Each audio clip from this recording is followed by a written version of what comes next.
Oh, I forgot the book. Hi, and welcome back. Oh, hold on. Hi, 1, 2, 1, 2.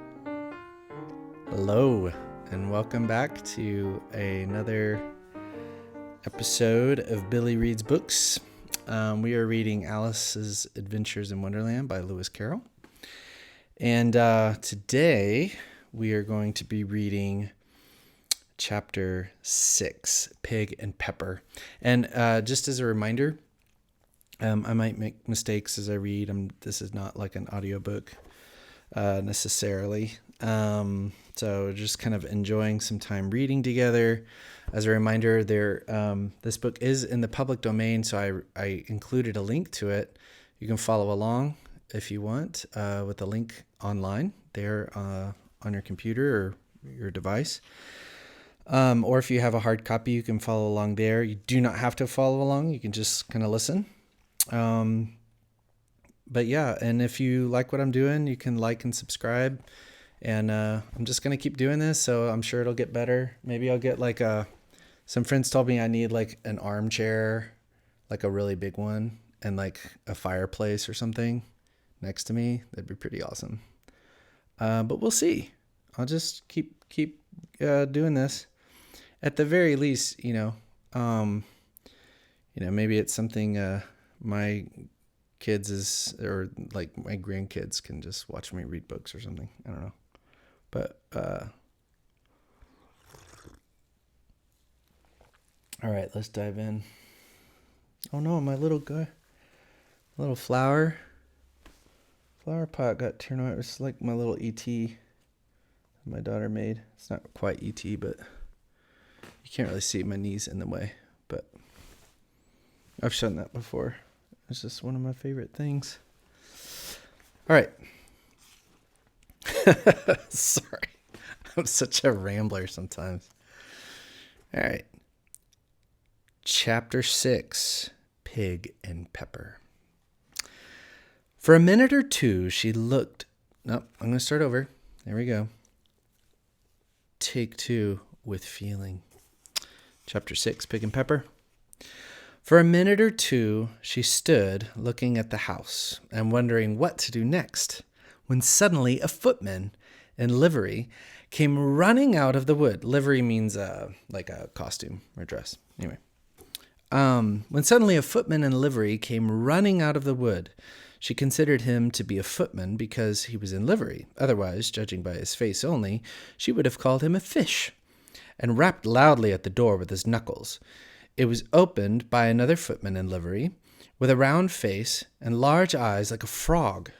And both footmen, Alice noticed, had powdered hair that curled all over their heads. She felt very curious to know what it was all about, and crept a little way out of the wood to listen. The fish footman began by producing from under his arm a great letter, nearly as large as himself, and this he handed over to the other, saying in a solemn tone, "For the Duchess, an invitation from the Queen to play croquet." The frog footman repeated the same solemn tone, only changing the order of the words a little. "From the Queen, an invitation for the Duchess to play croquet." Then they both bowed low, and their curls got entangled together. Alice laughed so much at this that she had to run back to the wood for fear of their hearing her. And when she next peeped out, the fish footman was gone, and the other was sitting on the ground near the door, staring stupidly up into the sky. Alice went timidly up to the door and knocked.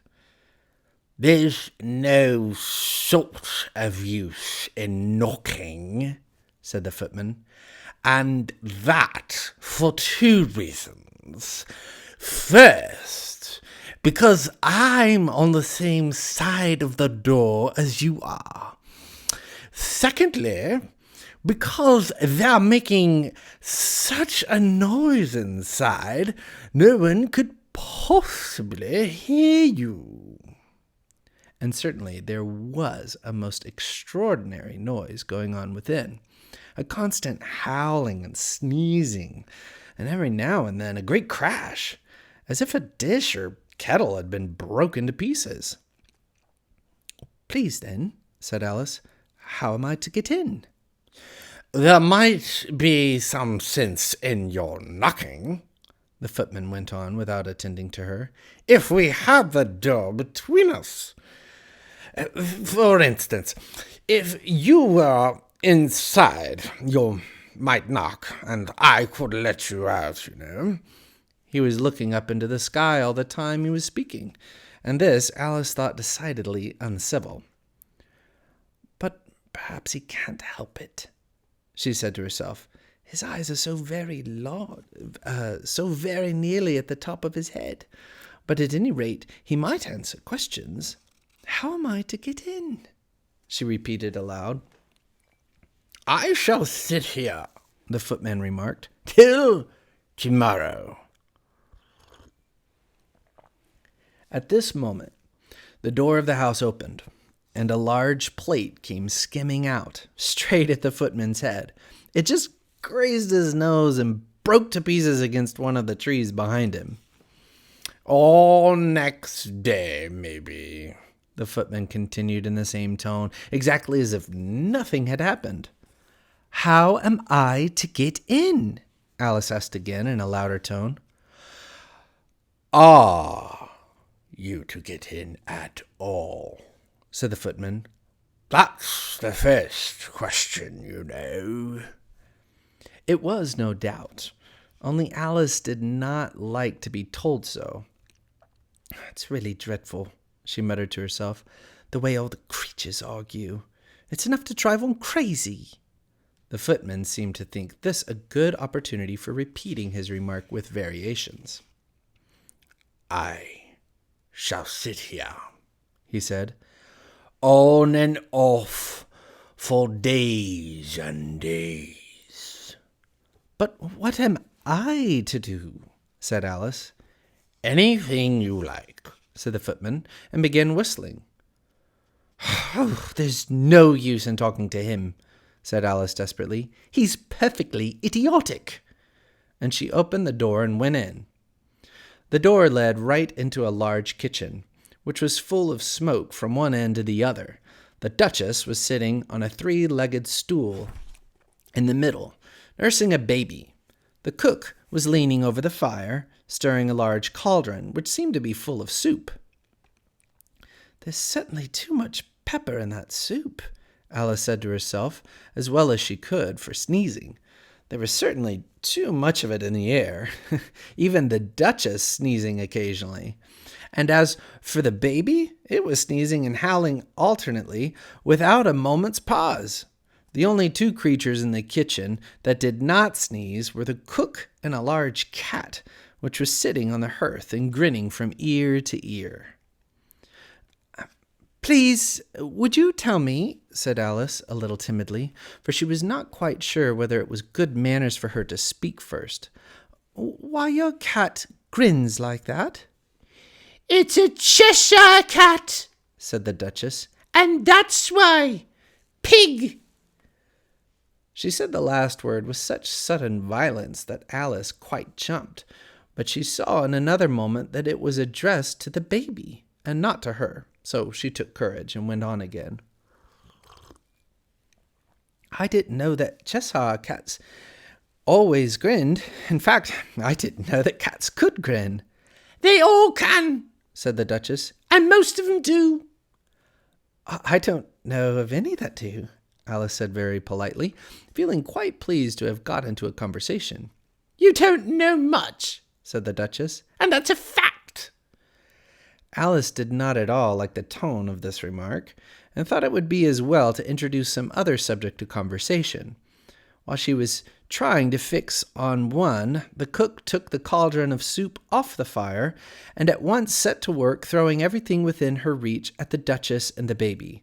The fire irons came first, then followed a shower of saucepans, plates, and dishes.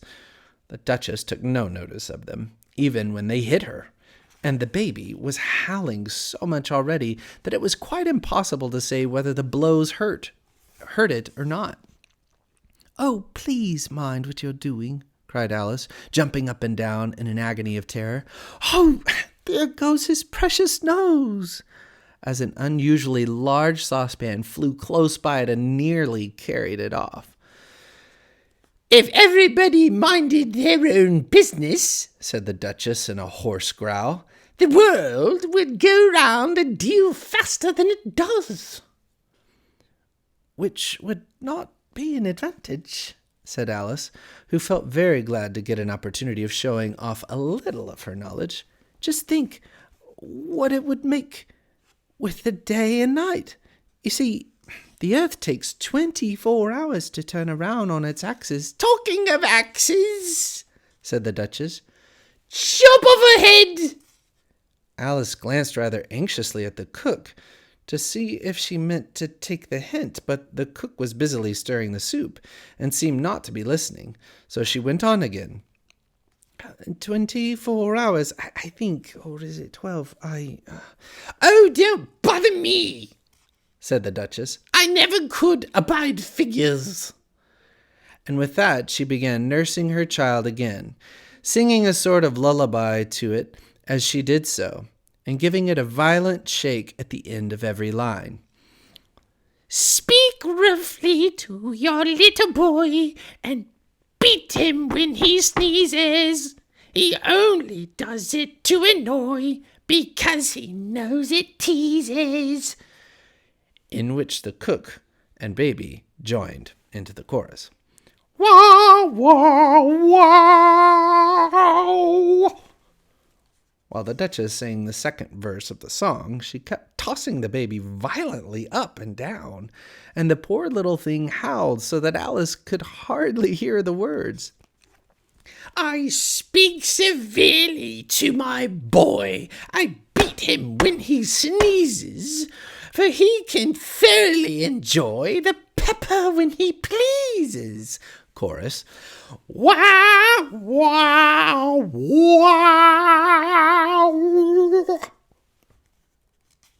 "Here, you must nurse it a bit if you like," said the Duchess to Alice, flinging the baby at her as she spoke. "I must go and get ready to play croquet with the Queen." And she hurried out of the room. The cook threw a frying pan after her as she went, but it just missed her. Alice caught the baby with some difficulty, as it was a queer-shaped little creature, and held out its arms and legs in all directions. "Just like a starfish," thought Alice. The poor little thing was snorting like a steam engine when she caught it, and kept doubling itself up and straightening itself out again, so that altogether, for the first minute or two, it was as much as she could do to hold it. As soon as she had made out the proper way of nursing it, which was to twist it up in a sort of knot, and then keep tight hold of its right ear and left foot so as to prevent its undoing itself, she carried it out into the open air. "If I don't take this child away with me," thought Alice, "they're sure to kill it in a day or two. Wouldn't it be murder to leave it behind?" She said the last words out loud, and the little thing grunted in reply. It had left off sneezing by this time. "Oh, don't grunt," said Alice. "That's not at all a proper way of expressing yourself." The baby grunted again, and Alice looked very anxiously into its face to see what was the matter with it. There could be no doubt that it had a very turn-up nose, much more like a snout than a real nose. Also, its eyes were getting extremely small, but for a baby. Altogether, Alice did not like the look of the thing at all. But perhaps it was only sobbing, she thought, and looked into its eyes again to see if there were any tears. No, there were no tears. "If you're going to turn into a pig, my dear," said Alice seriously, "I'll have nothing more to do with you. Mind now." The poor little thing sobbed again, or grunted, as it was impossible to say which. And they went on for some while in silence.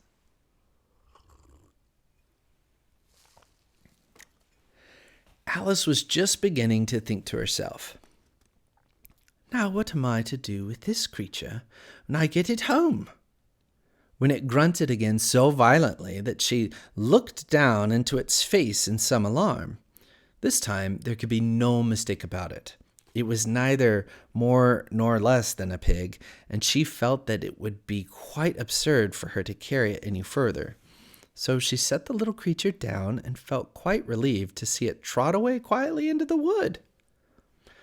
"If it had grown up," she said to herself, "it would have been a dreadfully ugly child. But it makes rather a handsome pig, I think." And she began thinking over other children she knew who might do very sorry. Oh.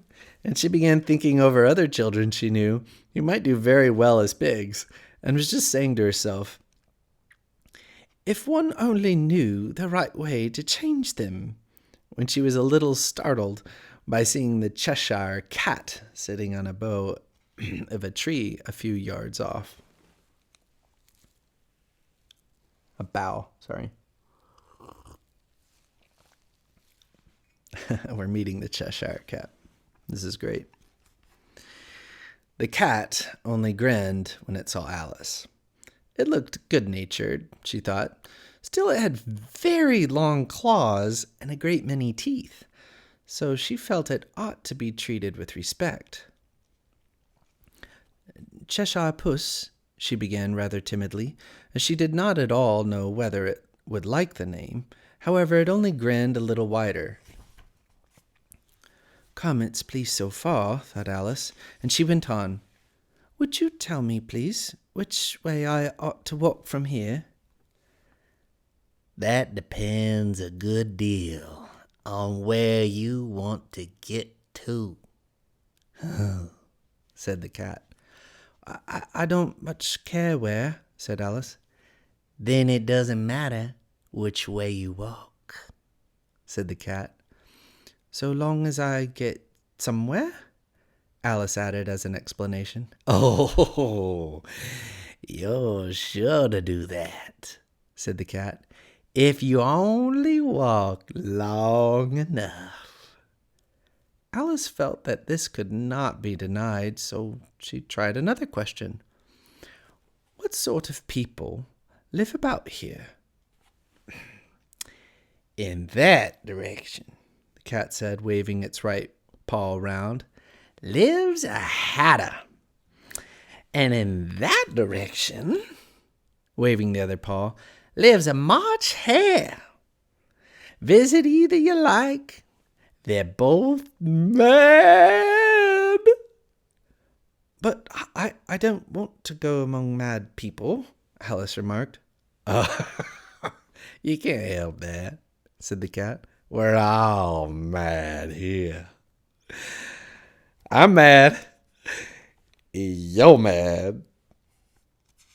"How do you know I'm mad?" said Alice. "Well, you must be," said the cat, "or you wouldn't have come here." Alice didn't think that proved it at all. However, she went on. "And how do you know that you're mad?" "To begin with," said the cat, "a dog's not mad. You grant that?"